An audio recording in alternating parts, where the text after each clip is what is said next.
is Asinine Radio. This is the weekly music podcast where every week we get into a different band, different artist, and we break down one of their records. We get into the music, lyrics, how it was made, and everything in between. My name is Tyler, and way out there hundreds of miles away is Jeff. While you're listening, go to Spotify, Apple Podcasts, give us 5 stars. If you're watching on YouTube, smash that subscribe button. And before we start, we're going to get into our top 10 Pixies songs. We forgot to do it on the rankings episode, so we're going to do it right now. Run through our top 10, worst to best, and then we'll get into Surfer Rosa, like I said. So, I'll finish the intro. I don't even remember if I did. Can't even speak. No, I did. Yeah. So go fucking follow us and all that shit on YouTube and all that crap. Anyway, I'm all over the place. We're not. This is not a normal day we pod. Sunday afternoons is not normal for us. It's God's day. I'm drinking on God's day. That's how you go to hell. That's how you go to hell and die. It's true. So you got a Coors Light, I'm sure. I have a Sierra Nevada with a piece of hair on it. So there you go. Hazy little IPA. Hazy little thing, baby. So let's get into our top 10 Pixie playlists. You can find them on our Spotifys, our personal Spotifys, and check them out. Tell us how wrong we are and how dumb we are. So let's get into it. What's your number 10? Yeah. We'll just go back and forth. We're going back and forth? I don't remember. I'll run through mine, then you can run through yours. Okay. If we go back and forth, it'd be fake as fucking hour and a half to do it. Nah, that's true. Okay. What do you got for number 10? Yeah, so mine's very Doolittle and Surfer Rosa heavy, except for 3 songs that are not. But The Night the Zombies Came, You're So Impatient. This is the one I think is just a fucking perfect indie pop song. The Navajo almost made my top 10.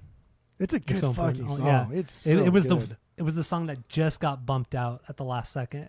Almost made my top 10. Yeah. We do top 11. That's fine. I would put this at 11. I put You're So Patient at 11. The Navajo No. I think you hated this song, but I love this song.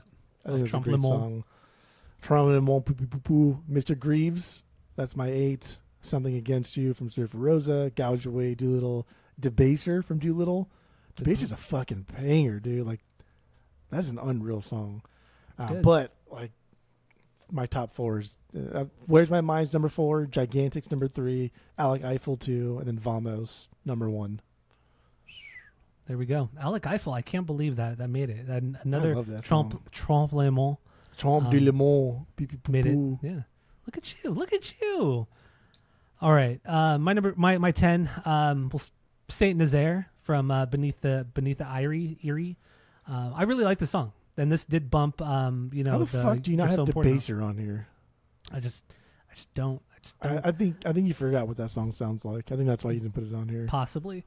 I do, but Doolittle was my favorite Pixies record. Yeah. So Debaser's the opening track. If you go back and listen to the bass, I probably would like it a lot top more. 3. Yeah. I mean, I will say this. This is the first time I've listened to any of the Pixie records outside of Surfer Rosa. Surfer Rosa is the only record I've ever listened to. So that'll go into my origin story. But number 9, Talent from Head Carrier. You had no Head Carrier songs, I don't think. No. But you ranked that record pretty low. Yeah. But Talent is a solid song. Here Comes Your Man from Doolittle, my number 8. Number 7, Alec Eiffel from Tremblement, the Beep Beep Boop Boop. And number 6 is Tame from Doolittle. Number 5, La La Love You from Doolittle. And then number 4, Where's My Mind, Surfer Rosa. 3 is Isla de Encanta from Come On Pilgrim. Got to do the shoulders. Gigantic is my number 2 from Surfer Rosa. And then my number 1 is Vamos Pilgrim from Come On Pilgrim. I think this version's better than the one that's on Surfer Rosa. So, but I do love the one that's on Surfer Rosa. So there you go. Those are my top 10 Pixie songs. I did make a longer, more extensive playlist of about, I think, like 30 Pixie songs.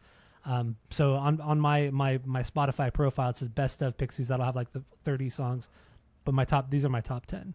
So, because I always do that. I do that every week. I make like a big best of, and then I make a top 10. Way too many playlists. I usually just delete the playlist as they go along. Because you're boring. Or like a little bit more variety than just 3 hours of Pixies. I like the pictures that I like. That's what you like doing. You like just doing the pictures. I love the pictures. I love the pictures. Yeah, that's it. That's why we do these, so you can put pictures. And customize my little playlists with the picture. Yeah. Made that dubstep playlist. Sick playlist, though. The songs are good. That dubstep playlist was sick. That's good. Picture of my dog on there. Fucked up picture of my dog. That was a good picture of your dog, though. He looks so fucked up in that picture. So anyway, so let's get into this. The Pixies, Surfer Rosa, first record from 1988. 1988, right? Shit. Did I get that right? 88? Yeah. Yeah, 88. 1988. So let's get into our origin story with the Pixies, first impressions, and then we'll get into our bangers, stinkers if we got them, and then, like I said, lyrics, everything in between. So what do you got, origin story, camp? What do you got? Go. Do you have something in your eye, like a dog hair or something, but you can't tell if it's like on your eyelash or hanging from like your eyebrow, so you fucking scrape away at your cavity just to try and fucking get it off? So annoying. Scrape away your cavity. Sounds so disgusting. No, my origin story is actually Weezer. Weezer covered My Valoria many, many times, and it was a B-side in the Blue Pinkerton days. So that was my first, I guess, intro to the Pixies. And the Get Up Kids have long covered a lot of Pixie songs, including Alec Eiffel, which is on one of their B-side record, Eudora. And I've always loved that song and loved that version because it's absolutely amazing.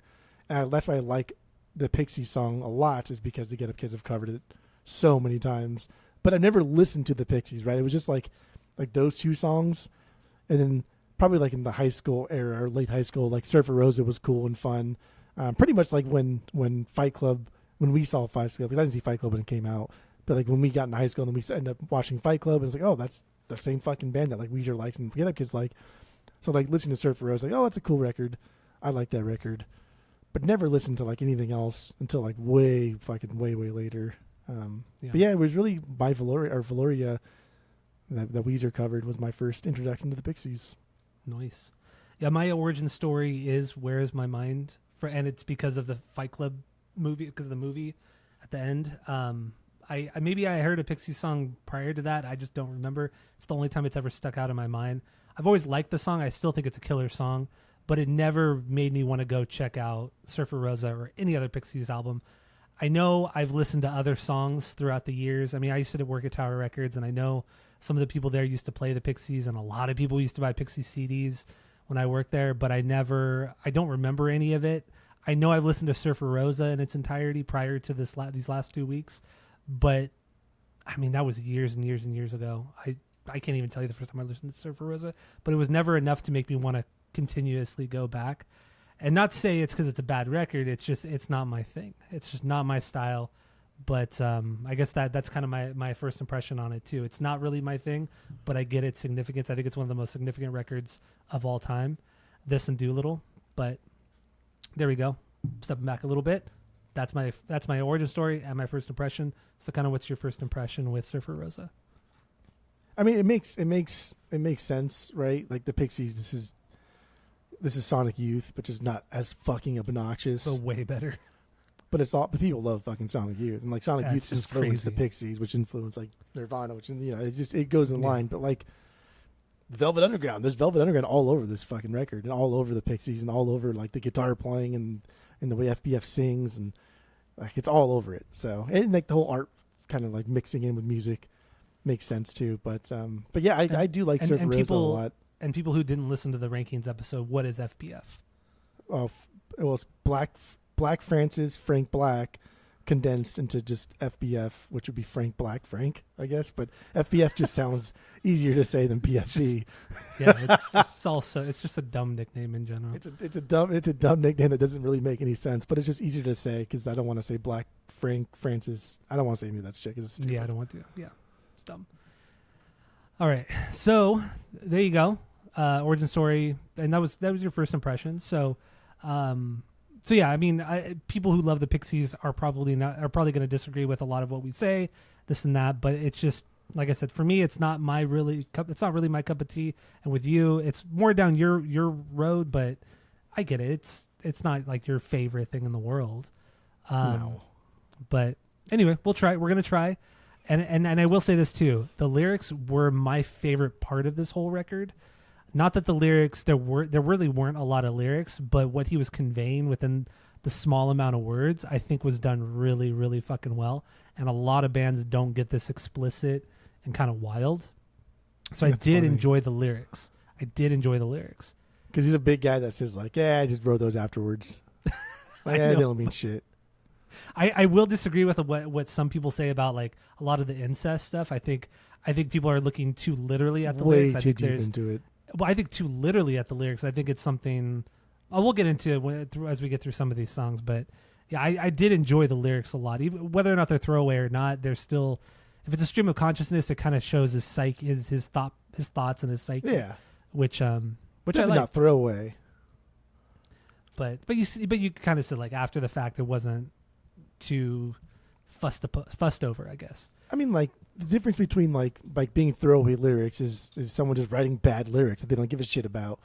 Like he's writing good lyrics, but like let's even just what if there are bad lyrics and he cares about, right? That's why like the Good Charlotte episode was kind of endearing because they tried really really hard to write good lyrics and they kind of came out shit, but it came out endearing, right? It was still like, oh, I get what you were trying to do, but like, oh honey, right? Like that type of thing.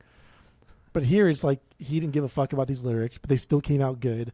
But you're right, it does kind of like show, I don't know, a piece of his mind where he's at. Why is this charger not fucking charging the way I want it to fucking charge? Are you sure it's even plugged in? Yeah, it's plugged in. Oh my god, we're gonna have to end the pod early because you can't charge your computer. How? It's fucking charging. Now it's charging? I mean, it says it's charging, but it's still depleting. Oh my god. Oh my god. But yeah, continue. I've got plenty of fucking. I'm gonna text Renee real quick. Just give me my good charger. But go ahead. I don't know. It's probably because you're not using your good charger. That's why. But anyway, that's boring. So let's get into some. Let's get into our. Do we have any stinkers? Let's start with that. Do we have any stinkers on Surfer Rosa? No. Okay. I don't have any stinkers either. I don't think every song is a banger, but I do have 8 bangers. I have 8 bangers. What do you have? I think I got 9. Yeah, I got 9 bangers. Never mind. I got 10. I was wrong. I have 10. But anyway, so let's start with. I have 11 actually.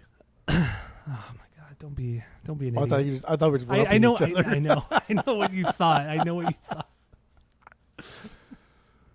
Anyway, let's. What do you got? What's your number one banger? Your 1B? What do you got? Go.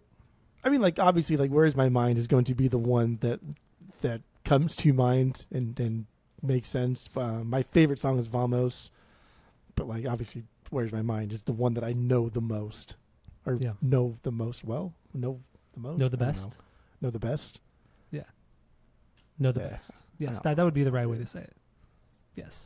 Yes. All right. So what do you got? What do you got on Vamos? It's my 3B. What's your 1B? Where's My Mind? No, but let's get into Vamos first. Because you put Vamos on your fucking top 10 playlist as number 1. So I don't understand. I put Vamos from Pilgrim. Oh, Pilgrim. John Wayne. Yeah, that version. That version's a little bit different. Good lord. Yeah.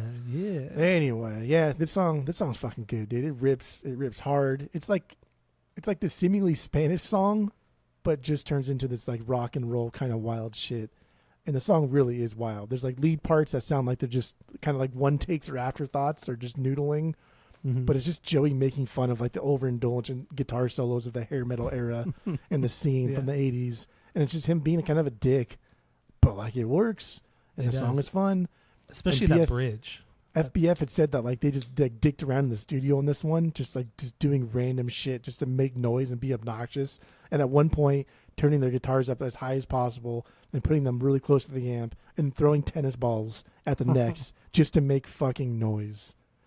And that is like that's like the Sonic Youth kind of like a noisy rock bullshit art thing creeping in to the more kind of like alt rocky punk thing that I don't like, but I like it here because it's not a whole record of it. Mm-hmm. Yeah. And also like I guess like it was all kind of parts of this, a lot of this was like recorded separately and it was kind of like patchwork together, like almost not like Pro Tools, but I mean it was very just kind of Frankensteined into a song. The beat, the main beat itself is just essentially just a loop through the whole song. That doom gat doom gat doom gat doom gat doom gat, just very very basic through the entire fucking song. As Joey is just kind of being annoying, just making annoying ass sounds on his guitar. But I like it. It's just fucking chaos. The song is chaos, so it's killer, man. It's killer. And with that. Vamos, number 1. Vamos. So lyrically, I mean, I think these are throwaway lyrics. Honestly, This is more of like a joke kind of song in a way. But yeah, I think if anything, it's about like the American dream, having a family with beautiful kids and everything's perfect. And that's really it. There's really not a lot of lyrics at all on this song. Correct. This definitely throw away. This is kind of like his flex too, just to like show that he knows Spanish he does know a lot of Spanish, and like he went to Puerto Rico to study Spanish for 6 months though. So but that's a long time. If you're immersed into a language and you're studying it for school, that's a long time. So like he does have a grasp on like conversational Spanish for sure. Like he's not like debating politics and Spanish history or anything like that, but he does have a firm knowledge of it. And this is it. Like this is it. He's just saying cool shit in Spanish because like fuck it, why not? I do like when you go on Genius Lyrics though. Anytime there's a Spanish lyric or lyrics, people are like, "Well, he's saying it wrong. This is what he's actually saying. This is what he's trying to say." It's like, oh my god. As if like the English language isn't just riddled with fucking slang and like mumbling, right? Like the way we say things is, and like our language is fucking so stupid sometimes. It is. Whatever though. Anyway, so Vamos. Great song. Good song. 1B. All right. So my 1B then? Is Gigantic. Gigantic. Yeah. Hell yeah, man. This is a great fucking song. Why do you hate it? God, that's my 2B. Or not 2B. This is a Kim Deal led song. She sings on this one. She's obviously the bass player. It starts with the metronome, really sloppy bass line, bad vocal, like from the intro or like main theme from The Good, the Bad, and the Ugly. The wah, wah, wah. I like that. Like you can kind of hear it in the background. It's just like it starts off so shitty, but then once she starts singing, it's kind of like melancholy and sweet. And then and then everything gets good. Like then the bass line comes in super strong after being sloppy. Good guitar parts. Just it's a very unconventional sounding song. And goddamn, dude, you could hear so many bands on this. You could hear Nirvana. You could hear Pumpkins. Yeah. You could hear every fucking indie rock band in the 90s and 2000s in this song. Like Gigantic is so important to the scene. It's incredible. It is. I agree with all of it. It's a Kim song. We don't need like a wild bass line, just something to get like behind that grooves, right? Yeah. And like let David do his job. Let him work around it with some flair. And his like quick hi-hat work is fucking perfect for that. Like so it's not like an overly complicated riff or kind of like groove, but it's something you can get behind super, super easy. And I love the play between Kim and her bass. Like the way she sings over her lines, the way she can use that bass. She's not a bass player, right? No. Like she's not like a born bred bass player. It's like someone handed her a bass and was like, "Hey, fucking play bass in this band." And like but the way she like uses that is lovely. And like, how can you not just think this chorus is so fucking cute, so catchy? Right? It's so, oh my God, it's so good. All she says is gigantic. Gigantic. It's just like, I don't know. It's just weird contrast between like this angelic, sweet, like church-going girl over like this more chaotic like Pixies record, right? Yeah. Like that kind of like contrast is fucking amazing. And I guess the vocals and drums were recorded in a bathroom. In the studio bathroom to give this very verby kind of like high like ping to it, and it fucking works. But yeah, dude, so like and then Kim, right, this is before she made the Breeders and stuff, but like dude, the Breeders' first record, Pod, is fucking amazing. But Last Splash, their second record, god damn, that made like for me it would be like Surfer Rosa and then probably Last Splash and then Doolittle. Like really? Last Splash is fucking good. So after this is over, I'll remind you tomorrow, listen to that one. I did listen to Pod last night, and honestly, I said this on the rankings episode, and honestly, Pod, I prefer it over all the Pixie records. I liked that Breeders record a lot. So hopefully the second record, I mean, you say it's better than Pod. Hopefully it is, because I'm going to listen to all the Breeders stuff, but yeah, I only had a chance to listen to Pod, and it was fantastic. It was so good. Pod is good. I think Cobain said that was one of his favorite records, like Pod specifically. He said that specifically influenced most of Nirvana's music. I mean, certain songs on here on Surfer Rosa and influenced like Smells Like Teen Spirit, and obviously In Utero because they got Steve Albini to produce that Nirvana record. But yeah, I mean, Kurt Cobain always talked about the Pixies, and it's so weird because I love Nirvana. They're like a top 5, top 10 band for me. I love them so much and always have, but I've always known that Kurt loved the Pixies, but I still was never enough for me to take a deep dive into them, because every time I would try, I'd think, it's fine. It's just not for me. It's not Nirvana. It's just I wanted something more Nirvana-esque. The way it is. I know. It just, once again, it's not my thing, but I understand this band's importance and this record's importance to the scene. Rivers from Weezer has always said the Pixies is one of his favorites, along with the hair metal bands of the 80s. Matt Pryor from the Get Up Kids has said the Pixies are one of his favorite bands. But Billy Corgan, too. Billy Corgan says... deep dive into them. Pixies, he's always said the Pixies are... Surfer Rosa and especially Doolittle are the... Doolittle especially was like the record that truly inspired every Pumpkin song in the 90s. And now I totally get it, because there's so much Pumpkins in these songs. Just not as metal as Pumpkins were in the 90s. But yeah, no, it's not just like the loud or the soft thing that dynamic. The Pixies didn't start. Like that's been around for many decades beforehand.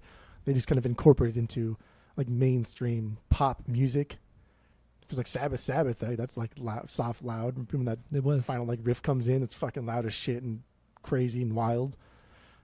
But yeah, I don't know. I don't see it like a fault or anything. It's just they have to be influenced by somebody. Like our favorite bands have to be influenced by somebody, and like the Pixies were influenced by somebody. So it took a long time to get into Velvet Underground, I guess. Yeah, I still don't like them. Or I like the one album, the self-titled one.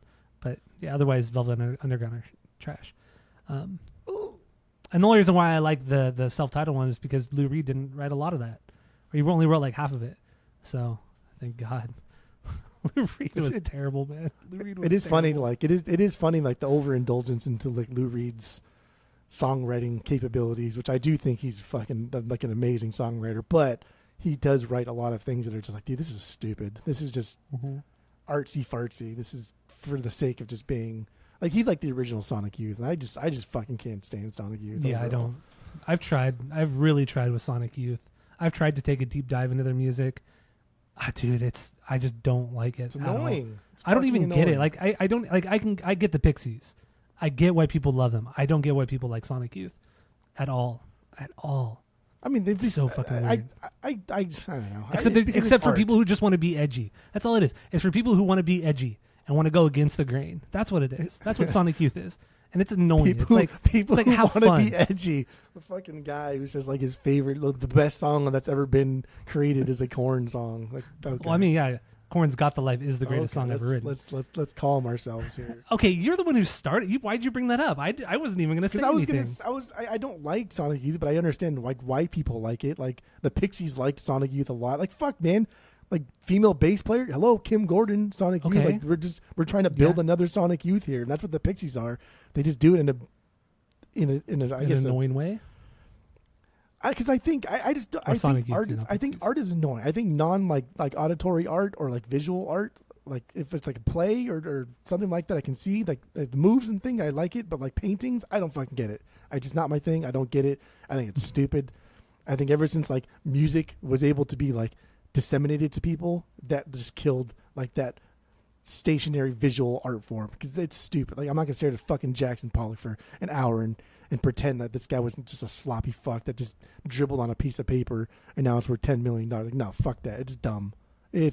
So I get why people like Sonic Youth, but I don't like them. But like they did influence the Pixies, right? Okay, they influenced Sonic Youth and Husker Du. They're too big, but they also influenced like Weezer. They also influenced like everybody else that also were influenced by the Pixies.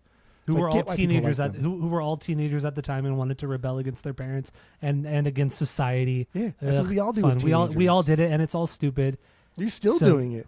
No, what the fuck out of here? So stupid. 38 years old. Like my dog. Tammy got so mad when you sent me that picture of the Shih Tzu. Oh, she was so mad. It wasn't even. Anyway. I was just showing you. I was sharing a funny video. It had nothing to do with your rabid dog.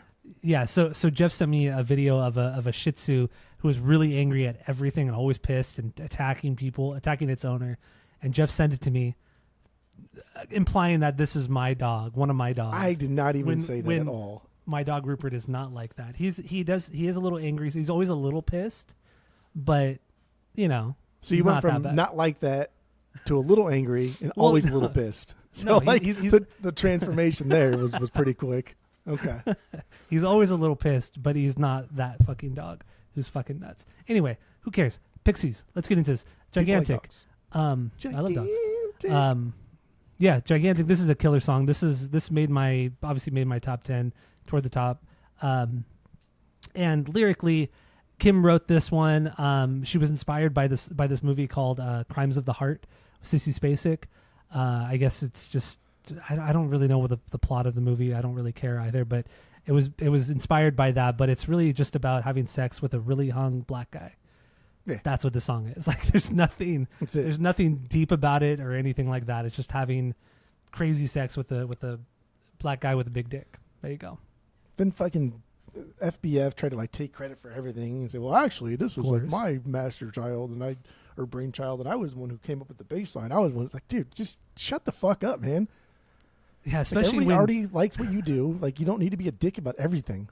Especially since the Breeders were fucking great.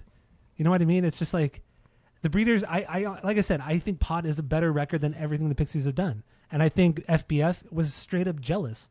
And like you mentioned in the Rankings episode, that's probably because the Breeders were so successful.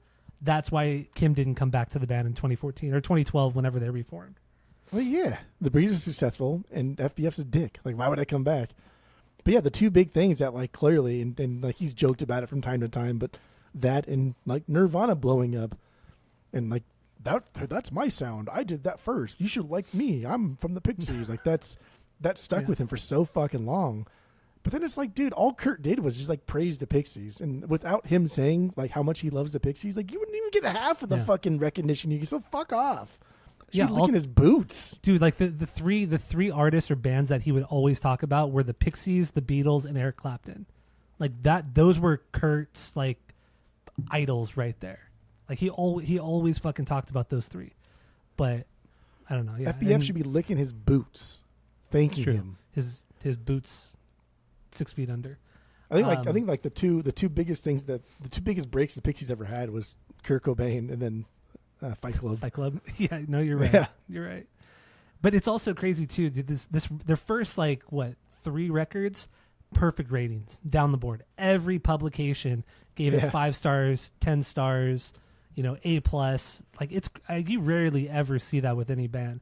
Honestly, it's well deserved. It is well deserved. I mean, this record, Doolittle, deserves a perfect rating. Just for what it did for music, absolutely deserves it. But and that's not a spoiler for my rating, later. But anyway, Gigantic, great song. Not getting a 3 because you don't do it that often. So I don't do 3s. This is one of those days where perfect it's 3 out of 3. I get it.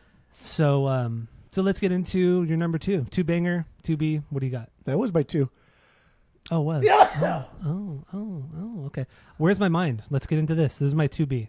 There you go. You always sneeze twice. Where's the second one? Oh. Come on. I think that's the first time you haven't done a second sneeze.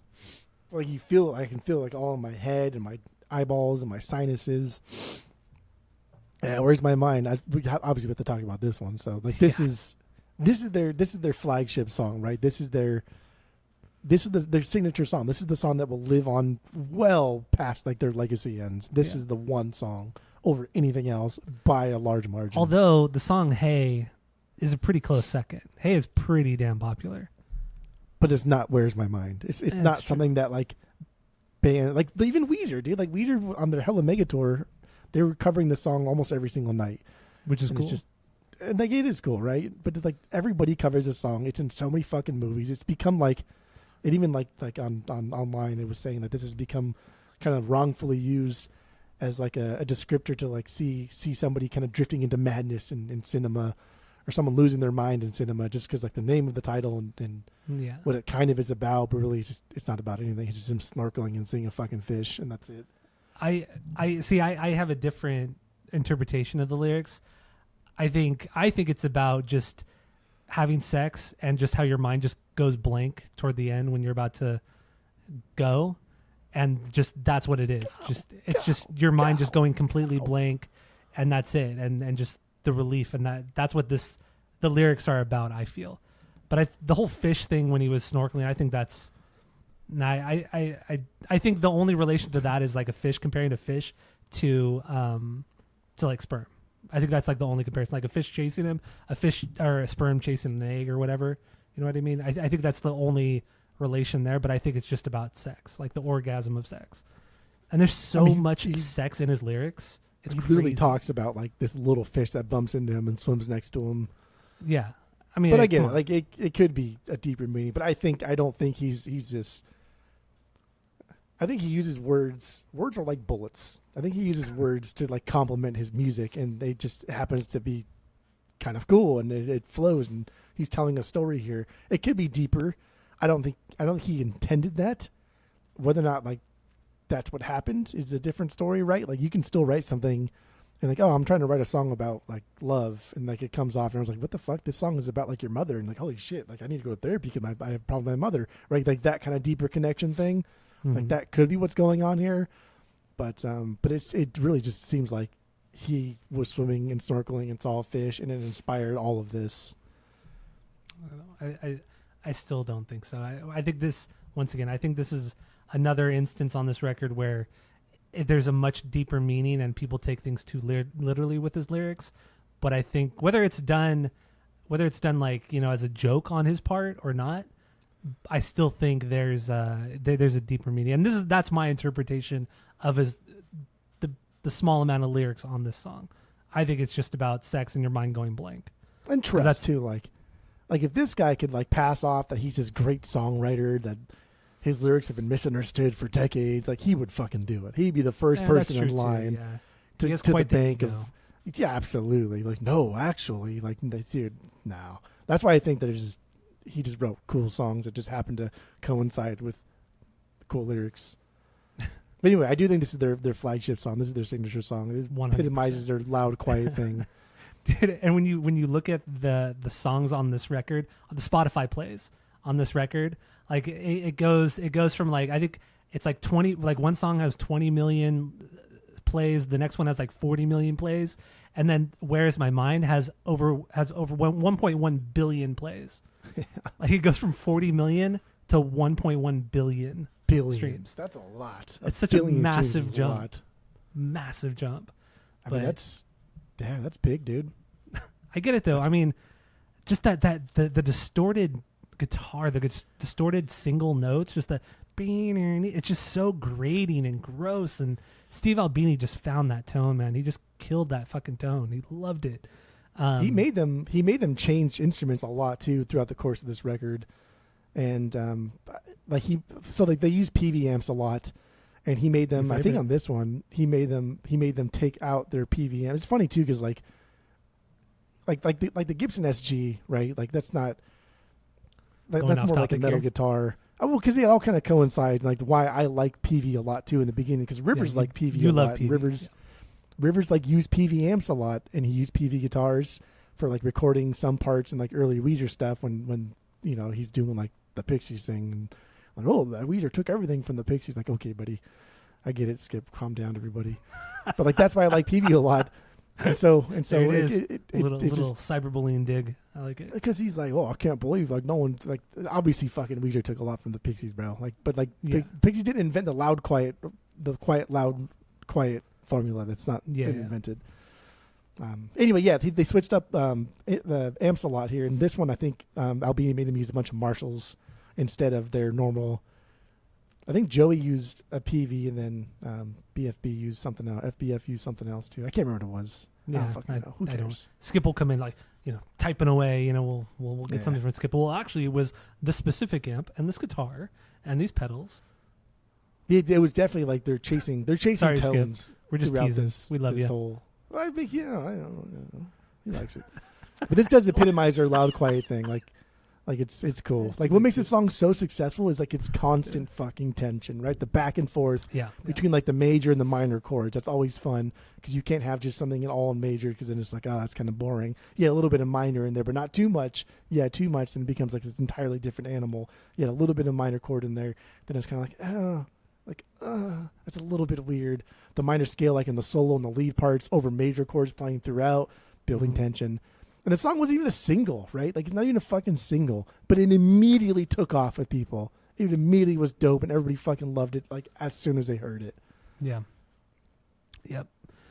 And then just the harms, too. Kim's harms. The ooze in the background. God damn, dude. that to me, that along with the riff are the most iconic part of this whole song. Just it's so haunting. Her harms are so haunting on this song. I fucking love it. There's a lot of fucking really, really cool parts. Like in the part 2, when they go back into the verse, when it's like ding, and they go dun, kind of like off, like down a whole note, and they go back into I don't know. There's a lot of cool parts to this song, and I think this is the best thing that BFB has ever done. FBF. So I'm confused. Yeah, I would agree. I mean, yeah, technically this would be the coolest thing he's ever done. FBF has ever done. Not my favorite song, but yeah. This could be an easy number one. Like if either of us had come in and like, oh, Where's My Mind's my number one song. Like it's okay, I get it. It's fine. Yeah. I wouldn't fight it. I wouldn't argue with it. I wouldn't make fun of it. Like I get that. And like, dude, he had so many solo records. You see all those solo records he had? I didn't even look. No. Fucking hell. It's like 25, 30. Oh my God, dude. I kind of thought of like going back and listening to all of the band member solo records, but then I at some point listening to all the Pixies records, yeah, there's only 9 of them. But after like Doolittle, I was just kind of like, this is just more of the same. And I found the listen through kind of hard. Pixie listen through was kind of difficult for some reason. It was fucking hard because they're stupid. It's a lot of the same. And I just, like, there was nothing I could really pick apart. Like, there was nothing I could say, oh, this is like fucking garbage. This is fucking amazing. It was all just middle of the road. Not that it's bad, just middle of the road stuff. Like when we did Stained, like, oh yeah, this part's fucking garbage. This part's blah, blah, blah. This part's fucking terrible. Puddle of Mud was the same way. But yeah, with the Pixies, man, it was just hard to get through them. It's a lot easier. Like Desert Island kind of thing. I would take a shitty Stained record that I fucking hate with a passion over a mediocre Pixies record. Because at least I have something to do, you know? Yeah. It'd make you think a little bit, you know? Yeah. And I can think about why I hate this so much. But like mediocre records are the fucking worst. Yeah, it does. It really does make it a drag listen through.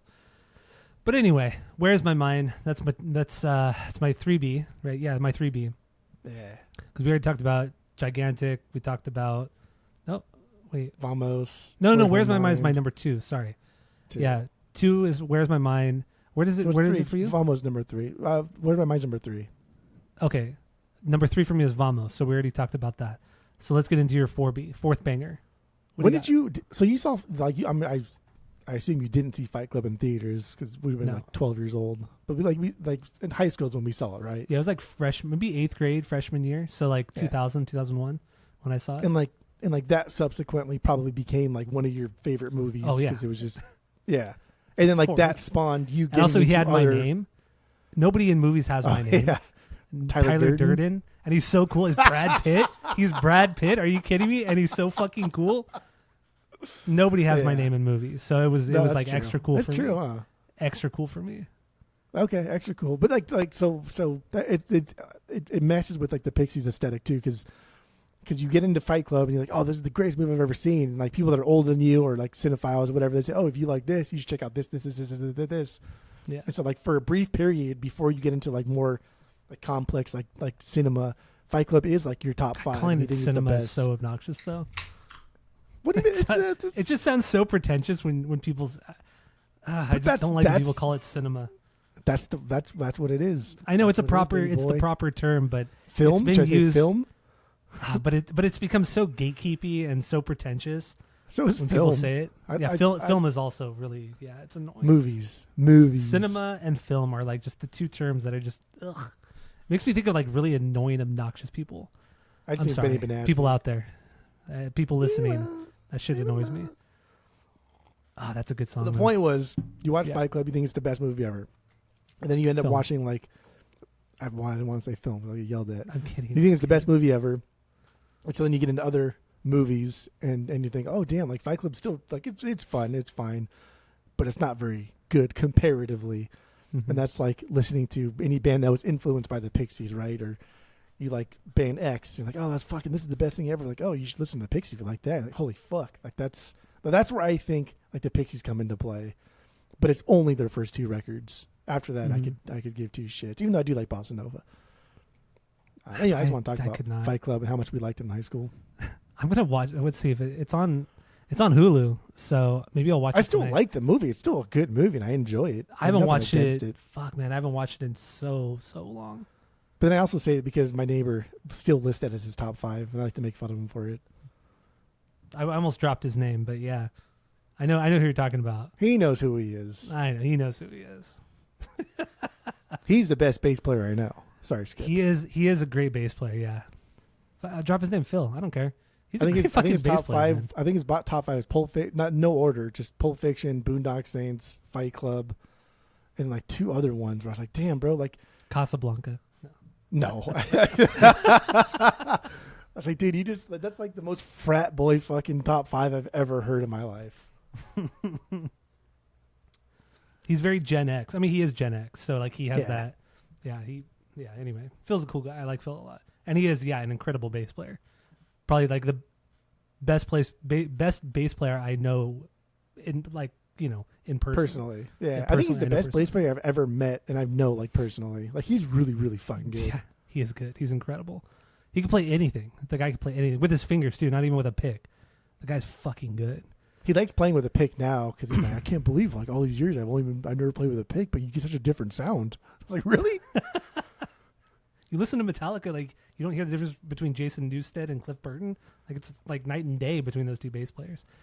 But anyway, let's get back into this. Number 4, what do you got? 4B, fourth banger. Something Against You, their 3rd track. Okay, Something Against You. This did not make my banger top list. banger list. That's okay. So it's the intro's cool because it's like ska until it's not. Third wave, baby. And like, damn, dude, this thing just kicks in to be some like alt rock golden child. It's aggressive. It's tonally wild. Like Joey just got some feedback going on sometimes that he didn't give a fuck, dude. Like just noise, but then comes in heavy with the strums, and then again with contrast, right? 2 guitars, channel separation. They're both strumming the same thing, but one's like a cleaner, kind of more bright, kind of like Marshall-y kind of sound from a Telecaster, and the other one's just dirty as fuck, just dirty, fuzzed out, gross ass shit. But at the same time, it's like it doesn't sound great, but like I get what you're doing. I kind of like it. It's kind of stupid. Yeah, I mean, this the only reason this didn't make my banger list is because, God, dude, the vocals run through that guitar amp with all that distortion on it. Like Albini, just I get it. It's Steve Albini. That's what he did. He did a lot of unconventional things. Yeah, and I mean, really, this is like this is the thing that set the Albini bar. You know, like everybody. I mean, obviously, everybody either wants to be Surfer Rosa or they want to be In Utero. When it comes to Steve Albini, like those are his 2 magnum opuses, and that's what everybody wants to be like. But goddamn, dude, there's so many parts of In Utero that remind me of this particular song, musically, vocally. Yeah, it's annoying running FBF through that amp with all that distortion. It's just, God, it's just annoying. It's a cool song. Like you said, it starts out with that 3rd wave ska kind of thing. You get the really sloppy drum build up into like a solid, honestly, a pretty solid, straightforward punk song. And then just those vocals, man, just destroy it for me. Just destroy it.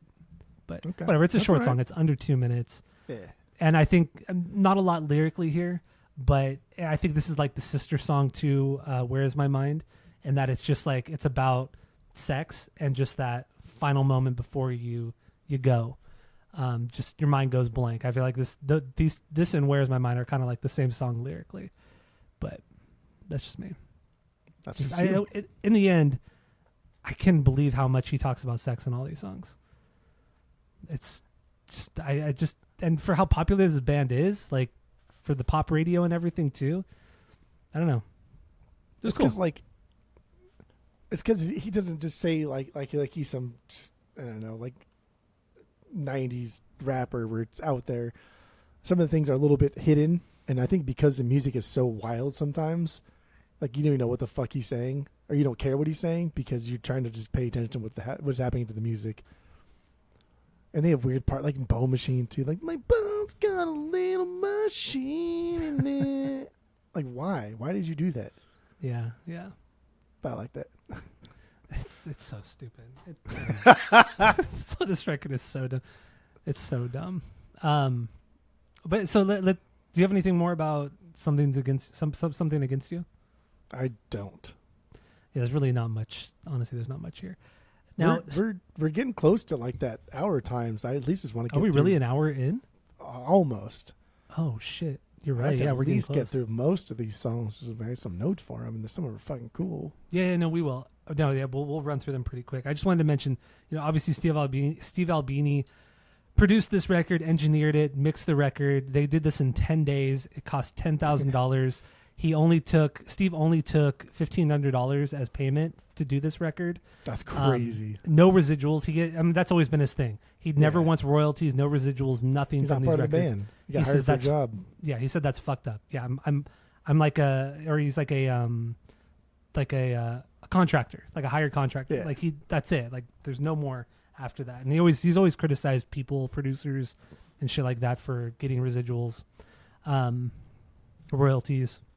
So that's crazy too. 10 days to make this record. Not to say it's like this sonic masterpiece. It's not nothing though. Yeah, it's really nothing. I mean, we talked about Nirvana's Bleach. That was like 6 days or something like that. But sonically, if you put Bleach up against this record sounds so much fucking better. Like it's there's a lot more nuance to this. Way more nuance. And this is and also Steve Albini did say that they could have had this record done in 7 days or less, but they were experimenting with sounds, so that's why it took an extra few days, because they were throwing amps in bathrooms and experimenting with echoes and all kinds of shit. But like the guy's insane. The guy's insane. And then so also the story goes, he met the band. They went out to dinner at like the drummer's house or something like that. Or they had dinner at the drummer's house, that's when they decided to work with each other. And then they're like, well, let's just go into the studio tomorrow. And they went the very next day after they just met, busted out this record in a week and a half. And then we have literally one of the most significant records in music history right here. I think this is the first like real thing he did. I think he just did like things here or there, or like small time things. I think this is the first big thing Steve Albini did. Yeah, I think this is the first big break he had, or like significant album he did. Yeah. And then obviously, In Utero just put him on the map more so. But yeah, I mean, and like we said earlier, I mean, this is the record that made Kurt, write a lot of Nirvana music, as well as want Steve to produce one of their records. And I think In Utero took 3 weeks to record, maybe not even 3 weeks, which is crazy too. That's nothing too. Yeah, for a band that already that fucking big, like on top of the fucking world, and you probably have so many ideas, right? Like that's the biggest like part of recording too. Is a lot of times you hear stories where it's like we have to have so much ideas, and how do we get all these ideas into like one song? And like one song can take a week.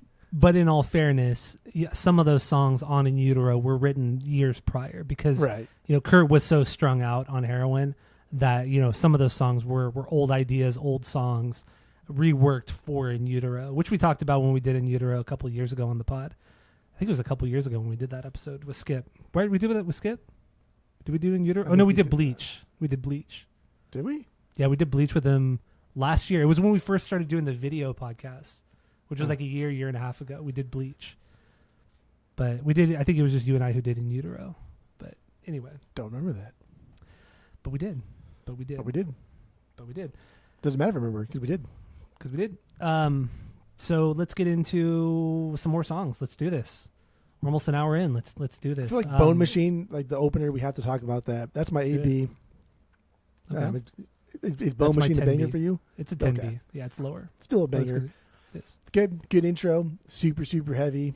We get a real groove with the rhythm section when the guitar kicks in with the vocals. Like you automatically know this is something different than just some like Sonic Youth shit, because it's kind of weird and stuff, but it's also like, I don't know, music, right? Sometimes Sonic Youth it's just not music. It's just stupid. It's aggressive overall, but having the spoken word parts and like Kim adds a little depth to this.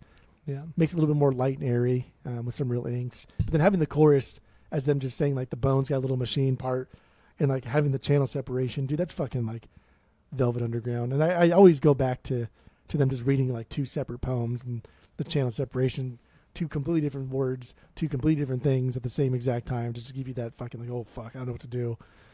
That always reminds me of this, or this reminds me of the Velvet Underground stuff. But I like it. I do too. It's a really good song. Drums and bass are very forefront in the song and really drive the song the entire time. I really like the channel separation, the stereo thing with Kim on one side, FBF on one side. It's cool. It's fun. You know, it's like you said, it's not the first time bands have done that, but it was done really well on this song. I like the lead guitar parts a lot. Very wonky, wanky, with the chorus kind of matching the vocal melody. It's fun. It's a really good, solid, well-made song. Honestly, well-made song. So this is that specific part too is one of those parts. I mean, just because like I do have this on the vinyls, and whenever I'm in my alt rock '90s mood, this will come on. But like, did you know this song when you listened to it? And then when that Bones Got a Little Machine, like, oh, this fucking song. No, I didn't recognize this song at all. Not even the Bones Got a Little Machine part. No, because there's one of our friends that like loved the fucking Pixies. Like, who loved them a lot? Dylan. Oh, Aaron Dillon? Oh, yeah. He's massive, like a guy. Massive Pixies guys. And Broken Face was like his favorite. I got a broken face.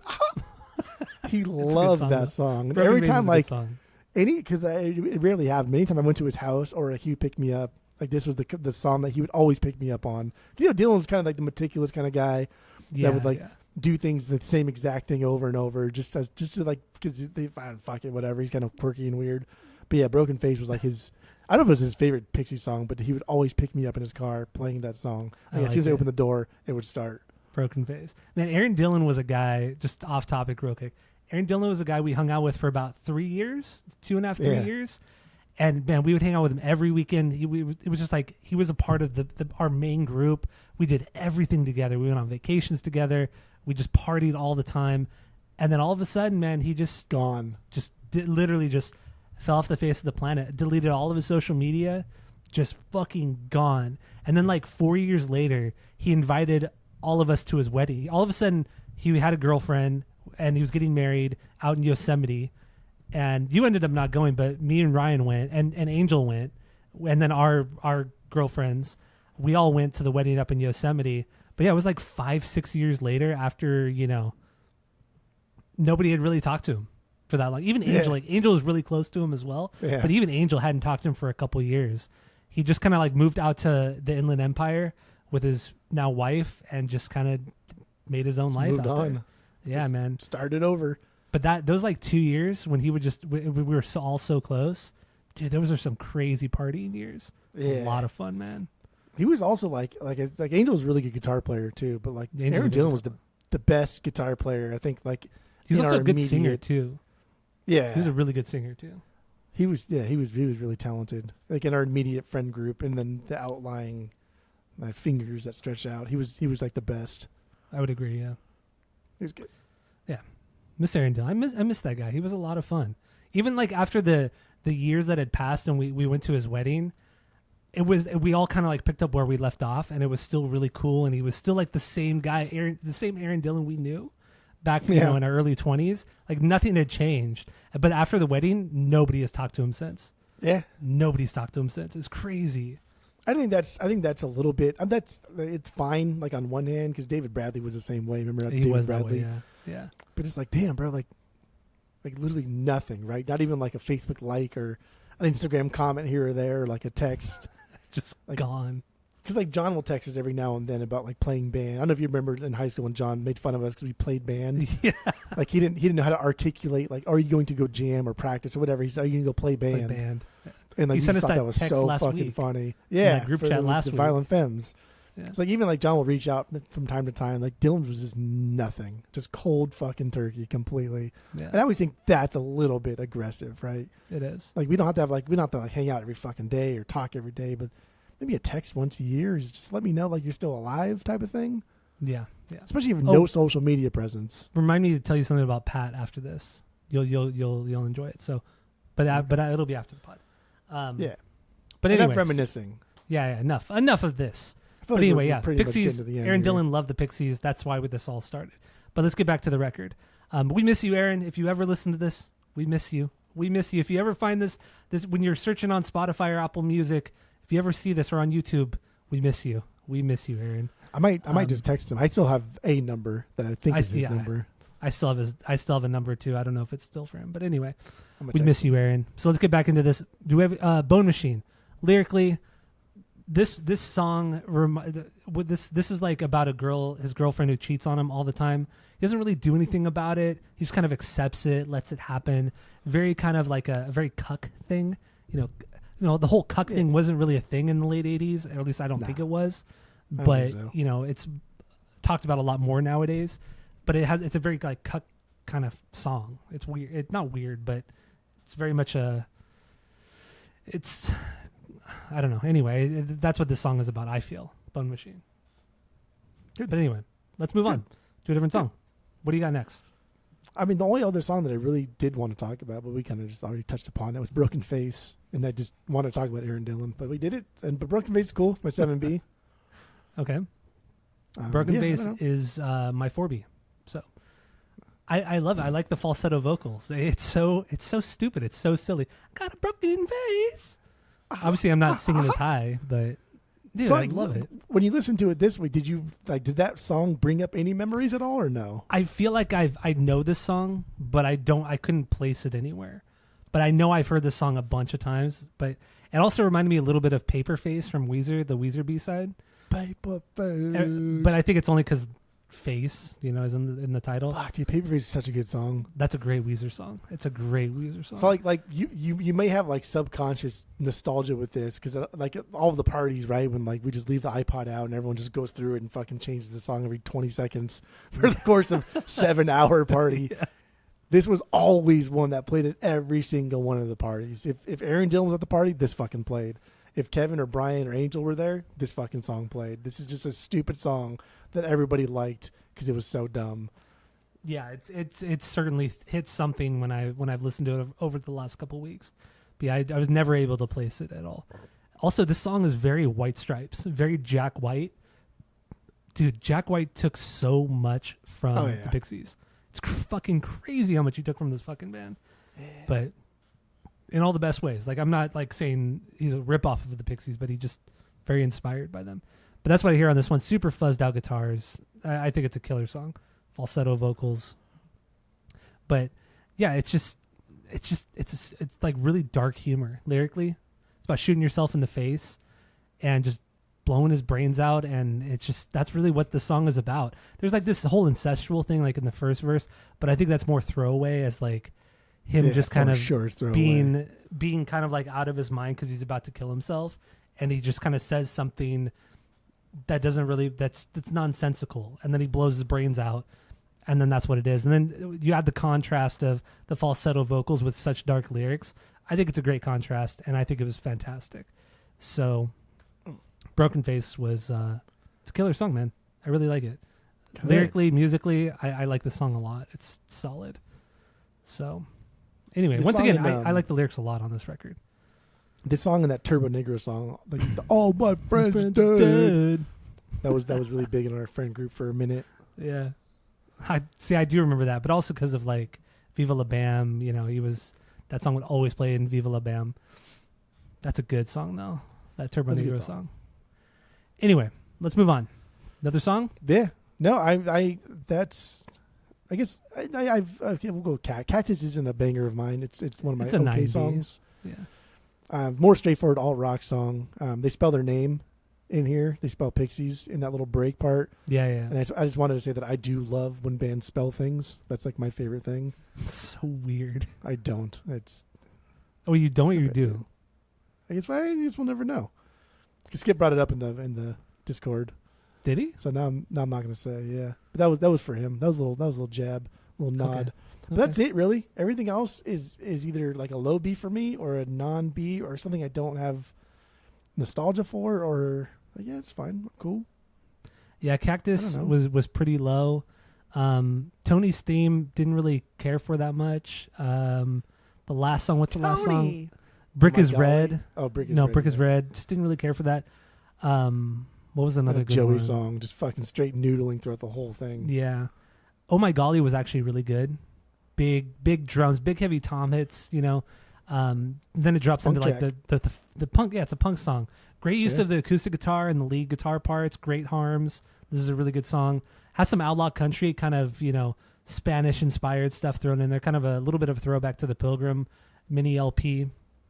But there's some studio banter stuff in here, which some of the studio banter stuff was really dumb, so I didn't really care for that. But the story, I forgot what song it was. The one that the little intro with Kim talking about like her old like a teacher that she knew, like a biology teacher having sex with the lacrosse team or something like that. Oh yeah, or the field hockey. Field hockey is lacrosse. So, right? Is it field hockey? Is it? I don't think they're the same thing. Is it not? Oh, I don't know. But why are they not called the same thing? That's true. No, that's true. But that was I talking about something very taboo. And a lot of this record is it's talking about taboo kind of things, all the sexual stuff, and talking about like the rape, like the statutory rape that goes on in some high schools. It's disgusting. It's fucking got awful. past that Sopranos part too. Oh yeah, that was a gnarly episode. Sad, man. Wild. That was a sad episode. And the way Tony and what's his name reacted to it. Not Artie Pauly. Bucco. No, not Artie Bucco, but the chef. Oh, not Pauly. Silvio, yeah.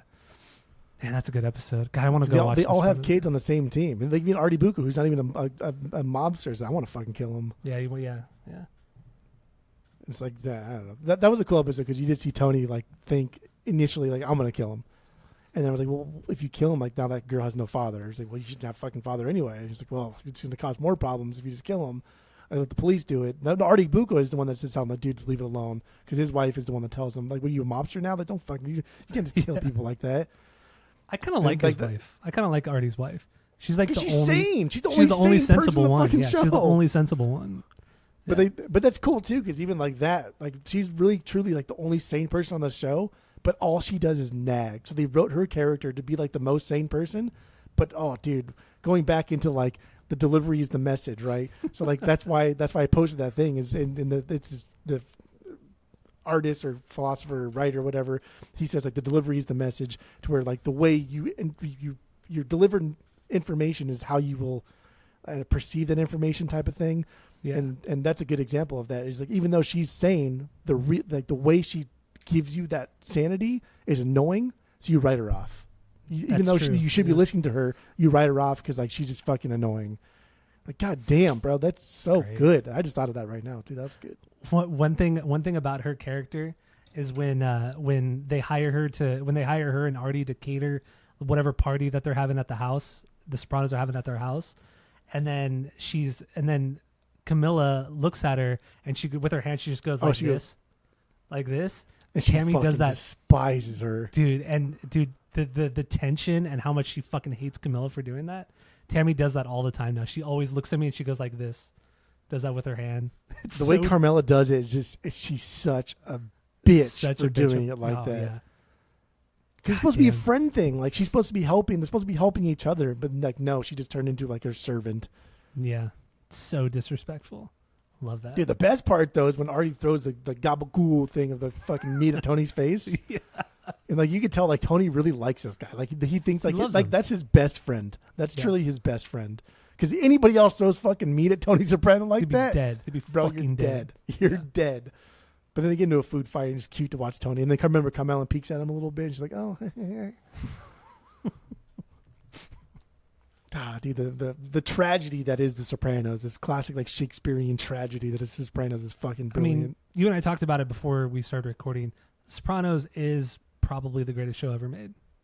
I think it is. I honestly think it is.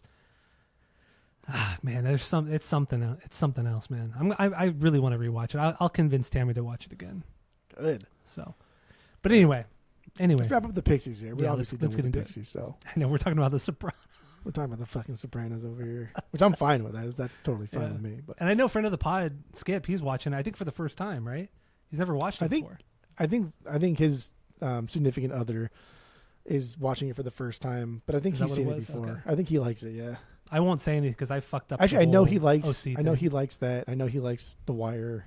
But I don't think his significant other has seen The Sopranos. Got it. Okay. All right. So yeah, I'm good with the songs. Good. Let's give our final thoughts on Surfer Rosa. Rate the record based off of our world famous 3-point rating system, where 3 is a perfect album, 2 is a good album you're going to continue to listen to. 1 is a bad album, but give it a shot, and 0 is the worst thing you've ever heard. So what do you got? Go. Much in the same way of when people say like, oh, or that saying is like your favorite guitarist is Jimi Hendrix, right? It all leads back to like one thing. I see the Pixies as leading back to like the Velvet Underground, and so I understand like why like Weezer and all these other bands that I love, that we love, that everybody loves, say the Pixies are their like main inspiration, just because like that's what they were listening to when they grew up, and that makes sense, right? But like you can still trace the Pixies back a little bit further, even like the same decade, just like Sonic Youth. But even before that, I think it does trace back to like the Velvet Underground. So I don't fault them for that. I think they did something different. I don't think they're just rehashing that. I think they're creating a genre, creating a scene, creating a sound that just like fucking resonated and then died with Kurt. But they're fucking important. And it's not just like I'm going to give them a 3 out of 3 because of their importance, right? Like, no, this record's still really good. Like, it's still rife with fucking catchy songs, catchy melodies, kind of like quirky instrumentation, great tones all over the place. And it's not just one thing going on, but the tones match kind of the aesthetic of the sound. So I like that. I don't think this is a perfect record because some of these songs are a little bit like, whatever. And sometimes they try a little bit too hard. That's why I think Doolittle, they stopped trying. They still tried just as hard in Doolittle. They just cut the fat, right? Cut out some of the fat. I do think there's a little bit of fat in here. But for me, that's what makes this a little bit more endearing and charming. This is still a really good record. I think it's 2.8. 2.8. 2.85. I'll do 2.85. 2.85. I don't think this is perfect, but goddamn, it's close. All right. Very good. Very good. So yeah, this for me, like I mentioned earlier, I think this is one of the most, this and Doolittle are the most significant records they've ever put out. And honestly, the 2 most significant records of all time. I mean, I would put Surfer Rosa and especially Doolittle in a top 10 of the most important records ever made. What this ushered in to like alt rock music, every fucking band. Dude, it's fucking true though. That's a wild claim. Every top band, 10 most important records of all time. Maybe not Surfer Rosa, but Doolittle for sure. Okay. Doolittle for sure is a top 10 most important record ever made. And it's not even my, and the thing is, I'm not the biggest Pixie fan. I'm not going to give this record a perfect 3 out of 3. I think Surfer Rosa and Doolittle are what they've done for the scene makes it a perfect 3 out of 3, but it's not my thing. It's not really my cup of tea. I think indie bands after the fact, some of the indie bands did it better. I mean, Nirvana obviously did it better. Nirvana's perfect. Everything. I do love Phantom Planet. I do. But goddamn, dude, there's so much fucking Pixies in Phantom Planet. But yeah, so my personal rating here, it's a lot of fun to listen to. I don't think I'm going to go back to it that much. I would get it on vinyl, but it's just not really my cup of tea. I absolutely respect everything that they did lyrically, musically, songwriting wise. I think it's fucking great. Steve Albini fucking it's his production. You know, it's something else, something special. I just got some crazy deja vu right now. What did you say? But yeah, so with that, I would give this I'll give it a 2.25 out of 3 for me. Like personal rating, 2.25 out of 3. Because I do like this record, but damn man, it's just not my thing. But it's a 3 out of 3 if you're looking at in the context of, you know, the significance of music, or like with its significance in music history. So yeah, 2.25 for me out of 3. So get after me. I don't care, people online. Fuck you. So you got anything else? That's it. That's all. All right. Well, thank you all for listening. Go to Spotify, Apple Podcasts, give us 5 stars. Watching on YouTube, smash that subscribe button. And like you said, that's it. That's all. That's all.